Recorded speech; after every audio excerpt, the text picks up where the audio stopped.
నమస్తే.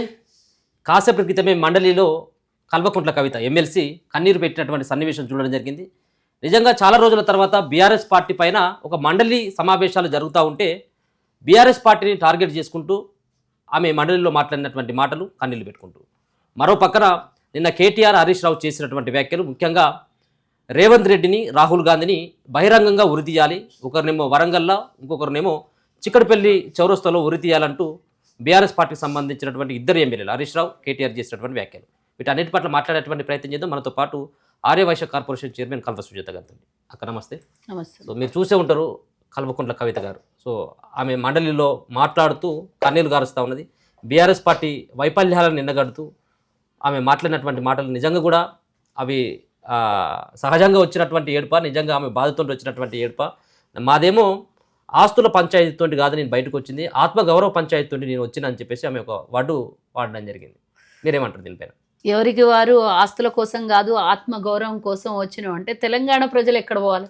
తెలంగాణ ప్రజలు అడిగింది ఆత్మగౌరవం, నీళ్లు నిధులు నియామకాలు. మా ఆత్మగౌరవాన్ని కాపాడుకోవాలి, మా ఉద్యోగాలు మాకే రావాలి, మా నీళ్లు మాకే రావాలి, మా ఉనికి మాకు కావాలి అని తెలంగాణ ప్రజలు కొట్లాడి తెచ్చుకున్నటువంటి తెలంగాణలో గత 10 ఏళ్ళు ఎవరు కూడా ఈ వాయిస్ వినబడనీయకుండా చేసి ఉద్యమకారులను అణిచివేసి రానటువంటి ఉద్యోగస్తులను రోడ్డు మీద ఉద్యోగాలు రానటువంటి నిరుద్యోగ యువతని రోడ్ల మీదకి రానియకుండా అందరినీ బందీఖానాలో ఉంచినటువంటి కేసీఆర్ కేసులు పెట్టినప్పుడు ఈ కవితం ఎటుపోయింది? అందులో మహిళలు ఉన్నారు, పురుషులు ఉన్నారు. టీఆర్ఎస్ చేసినటువంటి అఘాయిత్యంలో భాగంగా నేను ఒక్కటి చిన్న ఎగ్జాంపుల్ చెప్తా.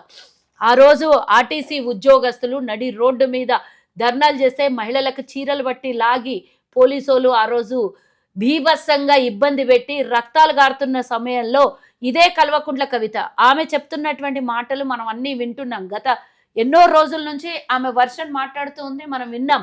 అఫ్ కోర్స్ అందులో భాగంగా బీఆర్ఎస్ చేసినటువంటి మోసాలు తెలంగాణ ప్రజల్ని నమ్మించి నానబోసి అటు కాళేశ్వరం కానీ ఇటు కృష్ణా జలాలు కానీ అన్ని విషయాలలో ఆమె బయటకు వచ్చి చెప్తుంది. అది ఒప్పుకుందాం మనం. రెండో విషయానికి వస్తే ఆ రోజు నడి రోడ్డు మీద మహిళలు, ఆడపిల్లలు, ఇంటర్ విద్యార్థులు చచ్చిపోయారు.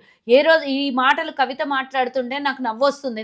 నాకు ఇండిపెండెన్స్ లేకుండే నన్ను ఎవ్వరు కూడా ఏ విషయంలో కూడా నన్ను ఇన్వాల్వ్ చేయకుండా ఎక్కడికక్కడ నన్ను తొక్కేసిండ్రు అని చెప్తున్నారు.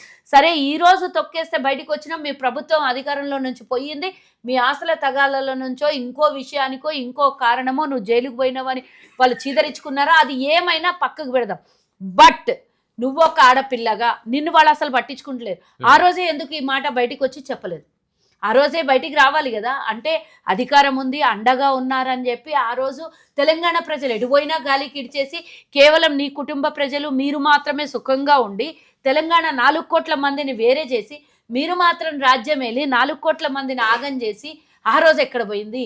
ఇంటర్ విద్యార్థులు ఆడపిల్లలు బిల్డింగ్ల మీదకి వెళ్ళి దుంకి చచ్చిపోయినరు. హాస్టళ్లల్లో భోజనం లేకుండా ఇదే నిజామాబాద్లో ఉన్నటువంటి IIITలో ఆడపిల్లలు నడి రోడ్డు మీద ఎక్కి మాకు బాత్రూమ్ లేవు, మాకు ఇబ్బంది అవుతున్నది, మాకు పురుగులన్నం పెడుతున్నారు అంటే ఆ రోజు సబితారెడ్డి ఏమన్నది? ఇంతదానికే కంప్లైంట్ చేస్తారా అని మాట్లాడినటువంటి ఆడపిల్లలకు స్వయాన వాళ్ళ అన్న కొడుకు ఆడపిల్లలకు టాయిలెట్లు లేవు అని చెప్పేసి ఒక స్కూల్ని అడాప్ట్ చేసుకొని టాయిలెట్లు కట్టించినప్పుడు ఇవన్నీ ఆడపిల్లల మీద జరిగినటువంటి అఘాయిత్యాలు, సమస్యలు తెలంగాణ. నువ్వు కేసీఆర్ బిడ్డవు, నువ్వు ఆడపిల్లవు, నేను ఒప్పుకుంటా. కానీ 4 కోట్లలో 2 కోట్ల మంది మహిళలు, ఆడపిల్లలు ఉన్నారు కదమ్మా. మరి ఆ ఆడపిల్లల సమస్యల గురించి ఏనాడైనా 10 ఏళ్లలో గళమిప్పినవా, మాట్లాడినవా? నీ వరకు వస్తే సమస్య ఒకటి, తెలంగాణ ప్రజలకు వస్తే ఒక సమస్య లాగా ఈరోజు బయట పెడుతున్నావు. అది ఆనందించదగ్గ విషయమే. అంటే నిజాలేనేమో మాట్లాడేది, లేకపోతే కావాలని చెప్పేసి పార్టీ నుంచి గెంటేసారు కాబట్టి నేను 100% పార్టీలో నుంచి గెంటేయడానికి కారణం కవిత జైలుకు పోయి వచ్చిన విషయం ఒకటైతే, రెండో విషయం ఆస్తి తగాదాలు వచ్చినాయి కాబట్టి బయటకు వచ్చిండ్రు అనేది అందరికీ తెలిసినటువంటి విషయమే. ఈ రోజు మాట్లాడితే నిన్న అందరూ అంటే ఇప్పుడు ఆమె ఏంటంటే సెంటిమెంట్ ఆయుధంగా చేసుకోవాలనే ప్రయత్నం చేస్తుందేమో అని ఒక రకంగా. రెండో విషయం ఏంటంటే అందరికి వచ్చే డౌట్ ఏంటంటే, మరి 10 ఏళ్ళు మీ నాయన నిన్ను డేకలేదు, మీ పార్టీ డేకినప్పుడు ఎందుకు బయటికి రాలేదు? ఇదే మాట ప్రజలకు వచ్చేది కదా. ఇప్పుడు ఎందుకు ప్రతిపక్షంలో కూర్చోగానే అప్పుడు అధికారంలో ఉన్నన్ని రోజులు వాళ్ళు బాగున్నారు, ఈరోజు చేదైపోయారు. వాళ్ళే ఈ దొరలందరూ మరి ఆ ఇంటి ఆడపిల్ల ఏడుస్తుంటే వాళ్ళు ఒక్కళ్ళు కూడా ఎందుకు బలుకుతలేరు? ఎందుకు సమాధానం చెప్తలేరు? ఆస్తి పంపకాలు పక్కన పెడదాం, అట్లీస్ట్ సొంత ఇంటి ఆడబిడ్డ ఇంత కన్నీరు మున్నీర ఏడిస్తే సొంత ఆడపిల్లనే కాపాడుకోలేనటువంటి వెధవలు తెలంగాణ మహిళల గురించి, తెలంగాణ ఆడపడుచుల గురించి, తెలంగాణ ప్రజల గురించి మాట్లాడుతున్నారు కదా. కవిత నేను ఏ లాబింగ్లు చేయలేదు, నేను ఏమీ చేయలేదు అంటుంది. కవిత ఒక్కసారి బంజారాహిల్స్లో ఉన్నటువంటి ఆమె 150 కోట్లతో కట్టినటువంటి భవనం అది ఎక్కడి నుంచి వచ్చింది? ఆమె ఎంపీ జీతంతో వచ్చిందా, ఎమ్మెల్సీ జీతంతో వచ్చిందా, బ్యూటీ పార్లర్లో సంపాదించిన డబ్బులు వచ్చినాయా, ఉద్యమంలో వాళ్ళు వీళ్ళు పెట్టుబడులు ఇస్తే అవి తీసుకొని పోయి కొనుక్కున్నావా, ఎట్లా కొన్నావా, అది కూడా వివరాలు చెప్పాలి. నీ ఆస్తులు, మీ అన్న ఆస్తులు అన్నీ తెలంగాణ ప్రజలకు చూపియండి. నా దగ్గర ఏమీ లేదు, ఒక్క రూపాయి కూడా నేను సంపాదించలేదు అన్నాడు. మీ నాయన నీ పెళ్లికి కూడా ఇబ్బంది అయితే అక్కడ కొంతమంది డబ్బులు ఇచ్చినోడు ఈరోజు జూబ్లీ హిల్స్ ఎమ్మెల్యే తండ్రి ఇచ్చినోడు ఉన్నాడు. ఇంకా మా మదియాస్కి గౌడు వాళ్ళ అన్నకు వీసా తెప్పించి టికెట్ డబ్బులు ఇచ్చి తెప్పించిన వాళ్ళు. అలాంటి పరిస్థితి నుంచి 150 కోట్ల భవనంలో నువ్వెట్లుంటావు, బుర్జు ఖలీఫాలో ఫ్లాట్ ఎట్లుంటుంది, ఇవన్నీ కూడా తెలంగాణ ప్రజలకు చెప్పాలి కదా. నువ్వు చేస్తున్నది, ఇప్పుడు నువ్వు చెప్తున్నది ఒక అందుకు వాళ్ళు చేసినటువంటి పాపాలన్నిటిని బయట పెడుతున్నావు. అట్ ద సేమ్ టైం మీరు కూడా చేసినటువంటి పాపాలు కొన్ని ఉన్నాయి కదా. ఆ కొన్ని కాదు, చాలా అందరు అనుకునే మాట ఏంటంటే నిజామాబాద్లో కవిత సెస్ వసూలు చేస్తుండే అని చెప్పినప్పుడు కవిత మనుషులు కవిత సెస్ అని సపరేట్గా జిఎస్టీలు ఐఎస్టీలు ఉంటాయి, కవిత జిఎస్టీ కూడా సపరేట్గా ఉంది అనేది ఆ రోజు చెప్పుకున్నారు. యాదగిరిగుట్టలో కవితమ్మ కొంతమందిని కూర్చోబెట్టి, బిల్డర్లని, రియల్ ఎస్టేట్ వాళ్ళని కూర్చోబెట్టి లెక్క సెటిల్ చేసి ఇచ్చి 100 ఎకరాలు ఆ రోజు సెటిల్మెంట్ చేసిన కవితమ్మ ఎక్కడ పోయి? ఎంతో మంది నాకు ఈ సమస్య ఉన్నది, భూమి సమస్య ఉన్నది అని అంటే ఉన్నది బాయ్ ఉంచుకున్నది బాయ్ అన్నట్టు, ఎవడన్నా 4 ఎకరాలు ఉన్నది నాకు ఈ సమస్య తీర్చిపెట్టు, 1 ఎకరమే ఇస్తా అంటారు రమ్మ, 3 ఎకరాలు ఇబ్బందులు ఉన్నదని 1 ఎకరంతో సహా గుంజుకున్నటువంటి రోజులు ఎక్కడ పోయినాయి? మీ నాన్నని అడ్డం పెట్టుకొని, మీ పదవులను అడ్డం పెట్టుకొని, మీ ప్రభుత్వాన్ని అడ్డం పెట్టుకొని ఎన్నో 100 కోట్లు 1000 కోట్లు సంపాదించింది. అది అబద్ధమని ఎవ్వరో నువ్వు చెప్తే కన్నీటికి ఈరోజు కరిగిపోయేటటువంటి మనస్తత్వాలు తెలంగాణ ప్రజలు మర్చిపోయారు, ఇంకిపోయినాయి. కన్నీరు ఏడ్చి ఏడ్చి కళ్ళల్లో నీళ్లు లేకుండా తెలంగాణ ప్రజలకు మీరు చేశారు. కాబట్టి ఇట్లాంటి అబద్ధం మాటలు, మీ సెంటిమెంట్ మాటల మీద తెలంగాణ ప్రజలు నమ్మేటట్ల లేరు. వాస్తవాలను మాత్రం బయట పెడుతుంది, అవి మాత్రం పక్కా నిజాలే. ఇప్పుడు కవిత మాట్లాడేటువంటి మాటల వెనుక రేవంత్ రెడ్డి ఉన్నాడు. రేవంత్ రెడ్డి కావాలని చెప్పేసి బీఆర్ఎస్ పార్టీని పతనం చేయాలన్న ఉద్దేశంతో కవితను బయటికి తీసుకొచ్చి, మరి సరే మాటల వెనుక ఆయన ఉన్నాడు అన్నట్టు నేను ఒకటి చెప్తా. నీకు ఎంత ఏజ్ చెప్పు? 32. అమ్మ అంత పెద్దగా అయినావు. 32 నీ ఏజ్. 18 ఇయర్స్కే మనకు కొంత నాలెడ్జ్ వస్తుంది కదా. కవితకు ఆల్మోస్ట్ ఒక 45 ఏళ్ళు ఉంటాయని నేను అనుకుంటున్నాను, ఏమోనే ఉండొచ్చు. మరి మనం ఒకళ్ళం పెడితే తినేటంత ఉంటారా, లేకపోతే బుద్ధి పెడితే బుద్ధి, గడ్డి పెడితే గడ్డి తినేటట్లు ఉంటారా? సొంత తెలివి ఉంటుంది కదా. రేవంత్ రెడ్డి చెప్తే ఇంటదా? సొంత తండ్రి నిడిచిపెట్టి రేవంత్ రెడ్డి మాటలు వింటదా? సొంత అన్న నిడిచిపెట్టి రేవంత్ రెడ్డి మాటలు వింటదా? మీ పార్టీలోకి ఇట్లా ఇక మా పార్టీలో తక్కువ ఇక మహిళా నాయకురాళ్ళు ఇక ఆమెను తీసుకొని వచ్చి పెట్టుకుంటారు. ఫస్ట్ ఆఫ్ ఆల్ ఆమె నిజంగానే అంత ఏడ్చిన ఆమె అయితే ఫస్ట్ జూబ్లీ హిల్స్ లో కట్టుకునే ఇల్లుని దారాదత్తం గవర్నమెంట్కి హ్యాండ్ ఓవర్ చేయమని. ఆమె సొంత పైస కాదు కదా, అది ప్రజల దగ్గర దోపిడీ చేసింది, ప్రభుత్వంలో నుంచి దోపిడీ చేసిన పైసలు. ఏం బిజినెస్ ఎక్కడి నుంచి వచ్చినాయి సడన్ గా? మీ ప్రభుత్వం వసూలు చేయొచ్చు కదా. ఇప్పుడు అవన్నీ కూడా మళ్ళీ అదే చెప్తా. ఇప్పుడు ఆమె పేరు మీద ఉన్నది గుంజుకోవాలని అంటే దానికి కూడా ప్రాసెస్ ఉంటుంది. కవిత స్వచ్ఛందంగా నిజంగా ప్రజల కోసమే బతకాలి, రేపు పొద్దున ప్రజల కోసమే నేను బయటికి వచ్చిన, సమస్యల మీద మాట్లాడడానికి వచ్చిన అంటే ఆమె ఆస్తులన్నీ తెచ్చి పెట్టేయమని చెప్పు. బినామీల పేర్ల మీద ఉన్న ఆస్తులన్నీ తెచ్చి పెట్టమను. ఆమె సొంత ఆస్తులు ఏవేవైతే కొనుక్కొని ఉన్నదో ఆమె పేరు మీద లేకున్నా, ఆమె ఉంటున్నటువంటి భవనం అయితే నగ్న సత్యం కదా, అవన్నీ తీసుకొని వచ్చి ప్రభుత్వానికి ఇచ్చేయమని, ప్రజలకి ఇచ్చేయమని, అప్పుడు నమ్ముతారు. చేర్చుకుంటారు అప్పుడు మీ పార్టీలో. మేము నేర్చుకున్నాడు కదా, మాకేం అవసరం ఉంది? ఆమె సొంతంగా పార్టీ పెట్టడానికి రెడీగా ఉంది కదా. స్వచ్ఛందంగా అవన్నీ తెలంగాణ ప్రజలకు అంకితం, జాతికి అంకితం చేయమని చెప్పు. తర్వాత నీ మాటలు నమ్ముతారు ఎవరన్నా. ఇప్పుడు వచ్చింది వ్యవహారం వల్ల డబ్బుల పంపకమే కదా, ఆస్తుల పంపకం కాబట్టే ఏడుస్తున్నది ఆమె. పూర్తిగా దక్కాల్సిన వాటా కేటీఆర్కు, హరీష్ రావుకు, ఈరోజు ఆయనకు ఫ్లోర్ ఏమంటారు డిప్యూటీ లీడర్ ఏదో ఇచ్చిర్రు ఆయనకు, అది కూడా ఇచ్చిరి. ఇటు కవితకు మొత్తం కథం చేస్తున్నారు. కవిత ఏమనుకున్నదంటే బయటికి వేస్తే, నేనే అనుకోవడం ఒక్కొక్కసారి ఏమనిపిస్తుంది అంటే ఇదంతా వాళ్ళ ఫ్యామిలీ ఆడుతున్న డ్రామానే అనిపిస్తుంది ఒక్కొక్కసారి. ఎందుకంటే బీఆర్ఎస్ ఎట్లన్నా కథం అయిపోయింది, కేటీఆర్ హరీష్ రావు వాళ్ళ కథం అయిపోయింది, వాళ్ళ ఆయనే చెప్పి దోలిస్తున్నాడు ఏమో అనిపిస్తుంది ఒక్కోసారి. నువ్వు సపరేట్గా ఒక వింగ్ ఫామ్ చేస్తేవంటే మన పుట్టగతులు బతుకుంటాయి, లేదా వీళ్ళు ఎట్లన్నా దరిద్రులు కాలగర్భంలో కలిసిపోయేటోళ్ళు. నువ్వన్నా దాన్ని బతికించుకో. నువ్వు సెంటిమెంట్ మీద, మహిళా సెంటిమెంట్ మీద, ఆడపిల్ల సెంటిమెంట్ మీద కన్నీరు కార్చి దీని మీద ఆయుధం చేసుకో దీన్ని అని వాళ్ళ ఆయనే పంపించిండేమో, వాళ్ళ ఆయన ఇసిరిన బాణమేమో, ఎవరు కాదంటారు దీన్ని? రేవంత్ గెలిచింది కదా బాను. ఇప్పుడు నువ్వు నాకు అట్లా అడిగినావు, నేను నీకు ఇట్లా అడుగుతున్నా. నేను నీకు ఇట్లా అడుగుతున్నా, ఆన్సర్ చెప్పు దీనికి. వాళ్ళ నాయన ఇదే ఇష్టం డ్రామా అనుకుంటారా? ఉండొచ్చు అంటున్నా. బీఆర్ఎస్ ఖతమైపోతున్నది, దరిద్రం చుట్టుకున్నది. ఆ బీఆర్ఎస్ పార్టీకి టీఆర్ఎస్ నుంచి బీఆర్ఎస్ మార్చినప్పుడే అష్టదరిద్రం చుట్టుకున్నది. కాబట్టి ఆ దరిద్రం వద్దు మాకు, వాళ్ళిద్దరికి ఇడిచిపెట్టేసి నీ వెనకాల నేను ఉంటా, నువ్వు ఆడు డ్రామాని దోలిచ్చిండేమో, ఎవరికి తెలుసు. సో ఇప్పటికైనా ఇప్పటికిప్పుడు ఏమైనా కవిత కొత్త పార్టీ పెట్టకుండా ఒకవేళ కనుక కాంగ్రెస్ పార్టీ వైపు ఎందుకు వస్తుంది, మేము ఎందుకు చూసినట్టే. తీసుకుంటాము? మాకేమైనా పార్టీలో నాయకులు కరువైనరా, లీడర్లు లేరా? మా దగ్గర సముద్రం అయిపోయింది. మా వాళ్ళే ఇన్నేళ్ళు పనిచేసిన వాళ్ళు అందరూ కొట్టుకుంటున్నారు. ఇంకా మాకు ఇది కావాలి, మాకు అది కావాలి, మేము ఈ పని చేస్తాం, మేము ఆ పని చేస్తాం అని బోల్డ్ ఎంతమంది మహిళా నాయకురాళ్ళు ఉన్నారు. కేసీఆర్ కూతురు కదా, ఎవరికి ఐడెంటిఫికేషన్ అది? మీ పార్టీ కూడా రానున్నటువంటి రోజులలో అట్లా అంటే జైలు కూడా పోయొచ్చు వచ్చింది కవిత లిక్కర్ కేసులలో. అది కూడా తెలంగాణ ప్రజలు యాక్సెప్ట్ చేయమంటావా చెప్పు నాకు? అట్లా ఐడెంటిఫికేషన్ తీసుకోవాలంటే ఎవరికి వాళ్ళకి ఉనికి ఉంటుంది. ప్రతి ఒక్కరికి కొంత ఎక్కువ ఉండొచ్చు, కొంత తక్కువ ఉండొచ్చు.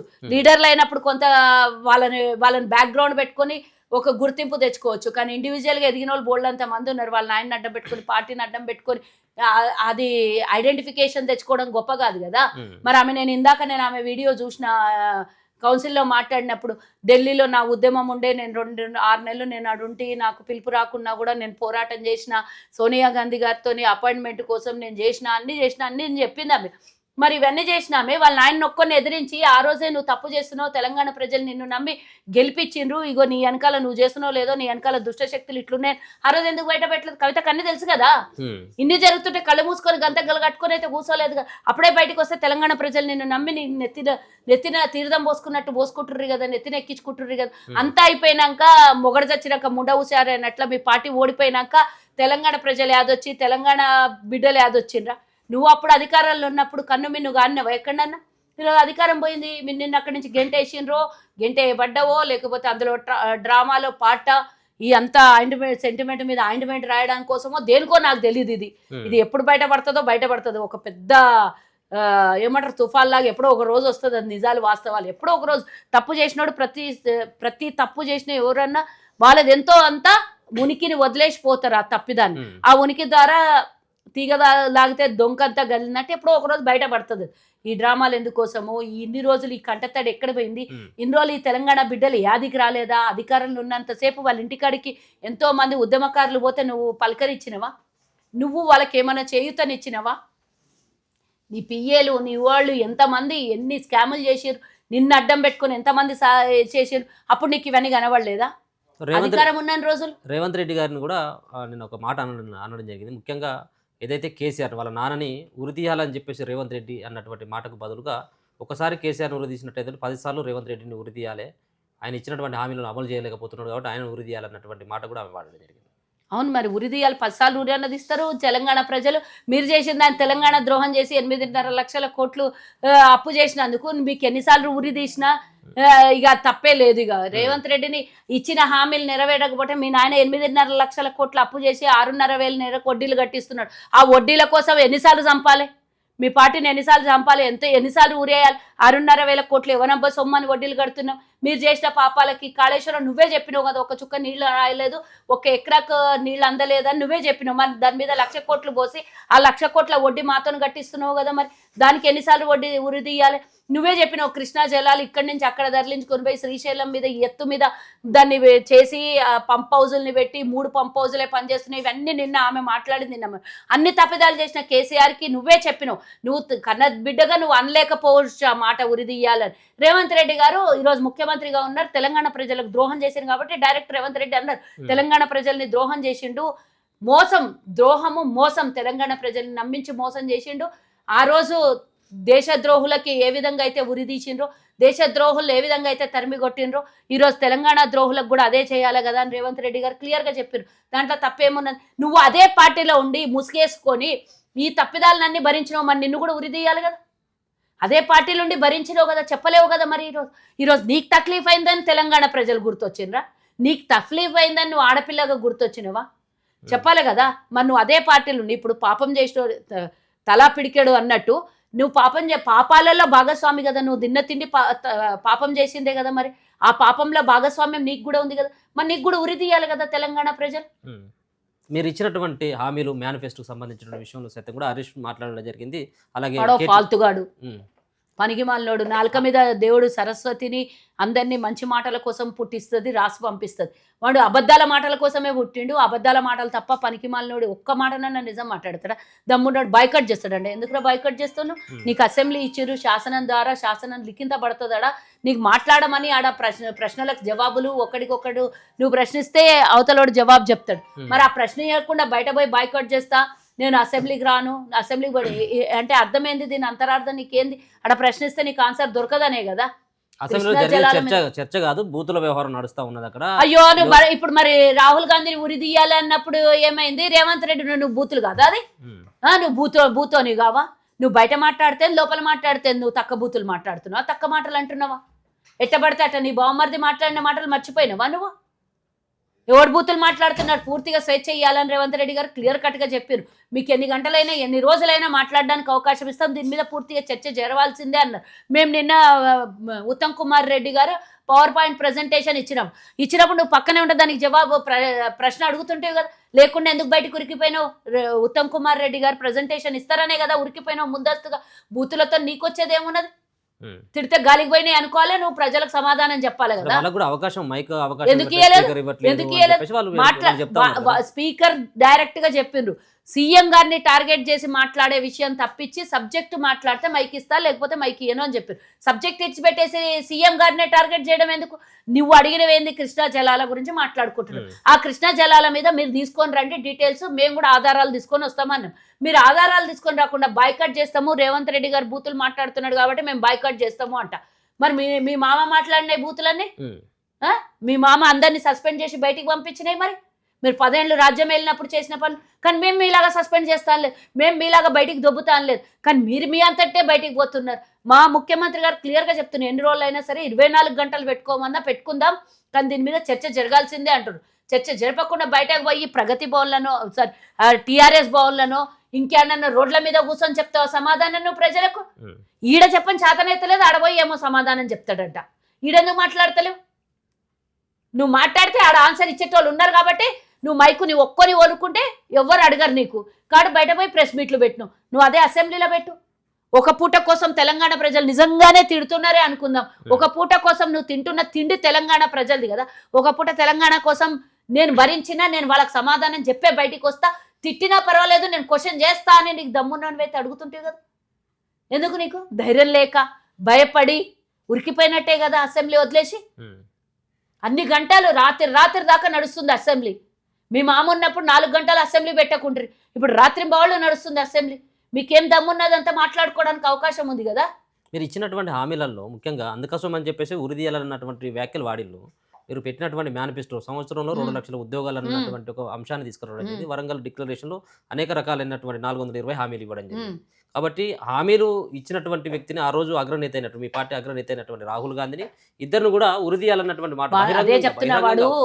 అటువంటి మాటలు మనిషి కాదు గాడిది అంటున్నా నేను. రాహుల్ గాంధీ తెలంగాణ ఇచ్చిన సోనియమ్మ కొడుకు ఆయన.